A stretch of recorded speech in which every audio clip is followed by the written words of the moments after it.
안녕하십니까. 강박증 연구가 김선인입니다. 오늘의 주제는 강박증 치료와 술의 관계입니다. 제 내남자들이나 과거 모임의 회원들 중 가끔 강박증 치료에 술이 안 좋나요? 술은 마셔도 되나요? 라고 묻기도 합니다. 그래서 이 부분에 대해 잠시 설명을 하겠습니다. 옛날 모임에서 어떤 환자 회원분이 이렇게 질문했습니다. 선생님, 제가 술을 좀 마시는 편인데요. 담당 의사 선생님께 술 마셔도 되냐고 물어보니 일주일에 맥주 한 잔 정도는 마셔도 된다 고 하더군요. 그러면 일주일에 맥주 한 잔 정도만 마셔도 될까요? 현재도 물론 이런 질문을 제 내남자나 회원들이 하기도 합니다. 그렇다면 술을 일주일에 한 잔 정도는 마셔도 될까요? 답부터 말씀드리면 강박증 투병과 치료 중에 술을 마시면 절대 안 됩니다. 한 잔도 절대 마시면 안 됩니다. 그 이유에 대해서는 제가 크게 4가지로 나눠 설명하면 이렇습니다. 1. 술은 강박증 약의 분해를 방해합니다. 약물 치료로는 어차피 강박증의 완치는 안 되지만 술까지 마시면 약물 치료에서조차 좋을 것이 없습니다. 그런데 1번 같은 이유는 물론 의미는 있지만 강박증이라는 병의 특성과 현상 등과는 무관한 내용이므로 중요도는 떨어집니다. 2. 술은 면역력을 약화시키고 체력을 저하시킵니다. 지난 방송인 강박증 치료와 운동의 관계 편에서 환자가 운동을 안 하면 체력이 저하되어 강박사고가 떠오를 때 격렬함이 더 커진다고 했습니다. 악화되는 상태입니다. 마찬가지로 환자가 술을 마셔서 체력이 저하되면 환자가 강박사고가 떠오를 때 그 강박사고의 격렬함이 좀 더 강해지는 악영향을 받습니다. 3. 이 3번과 뒤의 4번의 이유가 앞의 경우보다 더 본질적인 이유입니다. 앞의 이유, 약분의 방해나 체력 저하는 굳이 강박증 치료 외에도 불면증이나 우울증, 공황장애 등 모든 환자들에게 관련이 됩니다. 본론으로 강박증 치료와 투병 과정에서 술을 마시면 안 되는 이유 3번째입니다. 강박증은 중독성 병입니다. 중독에는 물질 중독과 행위 중독이 있습니다. 물질 중독은 알코올 중독, 니코틴 중독, 마약 중독 등이 있고 행위 중독은 쇼핑 중독, 게임 중독, 일 중독 등이 있습니다. 제 연구상 강박증은 이 중에서 행위 중독에 속합니다. 행위 중독이라는 것이 특정 행위를 반복하는 것이기 때문에 기존 진단 분류 체계에서도 강박증에 행위 중독이 있다고 보고 있습니다. 강박증의 중독성 자체에 대해서는 논외로 하겠습니다. 중독은 어떤 중독이든 순간포착 심리와 관련이 있습니다.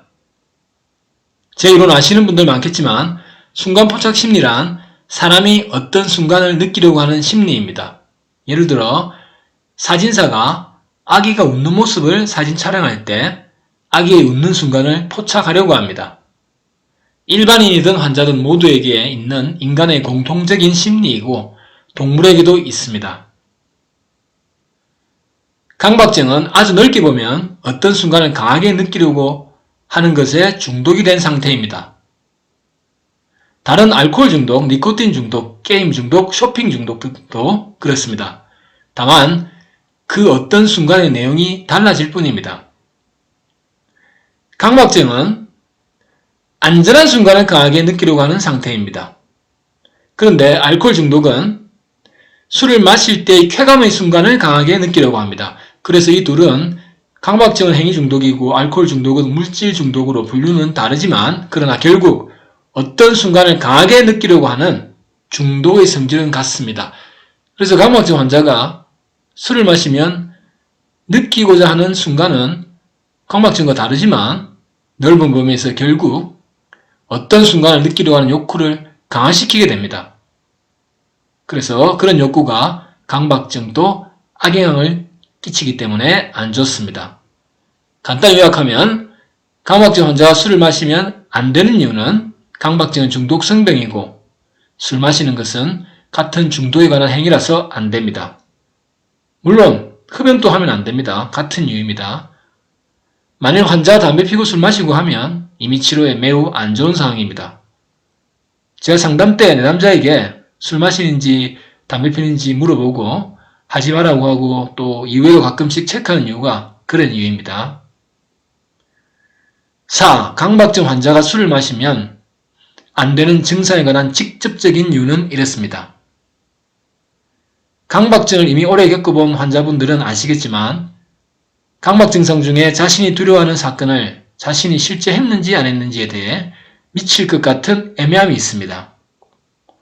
이 애매함은 거의 모든 증상에 다 관련되어 있습니다. 증상별로 예를 들어 내가 어제 기말 시험에 이름을 안 적은 것 같은데 적었나? 안 적었나? 내가 어제 지하철에서 여자 몸을 슬쩍 만진 것은 아닌가? 그랬나? 안 그랬나? 내가 어머니와 깨어났을 때 왠지 발기가 된 느낌이 들었는데 발기가 되었나? 안 되었나? 내가 회사에서 중요한 서류를 휴지통에 버린 것 같은데 버렸나? 안 버렸나? 내가 어제 거지꼴로 골목을 지나갔지. 근데 CCTV가 날 찍었나? 안 찍었나? 거기 CCTV가 있었나? 없었나? 등 무수히 많습니다. 그런데 술을 마시면 멀쩡한 사람도 가끔 자신의 행동이 애매할 때가 있습니다. 그래서 술 마신 다음날 회사 동료에게 내가 어제 실수한 것 없었어? 라고 묻기도 합니다. 그래서 환자가 술을 마시면 더더욱 애매함이 강해져서 불안과 불쾌감이 증폭됩니다. 또 술을 안 마셨으면 평소 애매하다고 생각 안 한 사항도 애매하다고 느끼게 됩니다. 그래서 회사원인 남자가 이런 말을 하기도 합니다.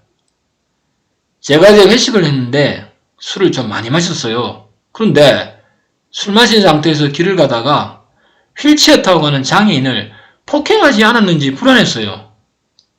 그래서 기억을 되뇌어도 안 그랬던 것 같은데요. 그래도 제가 술에 취했으니 기억 못할 수도 있겠지요. 평소 같으면 제가 장애인을 폭행할 일도 없지만 그래도 사람이 술 마시면 자기 원래 성질이 나오는 사람 있잖아요. 아, 내가 진짜 장애인을 때렸을까요? 내가 장애인 때렸나? 안 때렸나? 장애인이 맞았나? 안 맞았나? 때렸으면 맞았겠죠. 안 때렸으면 맞을 리 같고. 내 남자는 이런 식으로 계속 그 애매함으로 괴로움을 겪습니다. 이 애매함 자체에 대한 설명은 논의로 하겠습니다. 이상 살펴본 대로 강박증 치료에서 술을 한 잔이라도 마시면 안 되는 이유로 요약하면 1. 술은 약분해를 방해한다. 2. 술은 체력을 저하시켜 강박사고의 격렬함을 증가시킨다. 3. 술은 중독과 관련된 물질이라서 중독성 병인 강박증에 해로움을 끼친다. 4. 술은 강박 증상 특유의 애매함을 증폭시킨다. 요약대로 강박증 투병과 치료에서 술은 한 잔이라도 마시면 안 됩니다. 그래서 회식이나 모임, 신입생 환영회, 지인 경조사 등에 술을 마실 일이 있으면 이런 것 또는 냉정하게 술을 안 마셔야 됩니다. 남이 흑장난 한다고 해서 자기가 따라하면 손만 버립니다. 환자분들 각자 인생이니 자신이 선택하면 됩니다. 자, 6월이 시작되었습니다. 희망차고 건강한 6월 되시길 바랍니다. 이상 방송을 마치겠습니다. 안녕히 계십시오.